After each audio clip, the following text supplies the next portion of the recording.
أتوقع مجموعة من الهزات القوية قريبا.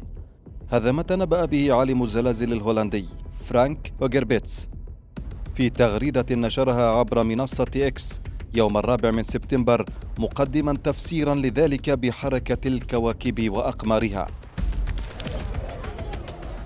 واليوم وقع زلزال مدمر في المغرب أسفر عن مقتل وإصابة المئات وتشريد الآلاف من منازلهم. بلغت قوته 7 درجات على مقياس ريختر.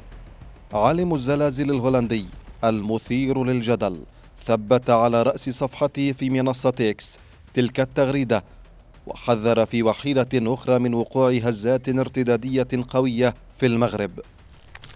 تحذيرات هوغربيتس المتكررة لطالما سببت حالة من الهلع حول العالم، بعد أن تنبأ عدة مرات بحدوث زلازل قبل وقوعها، كما حصل مع الزلزال المدمر الذي ضرب سوريا وتركيا.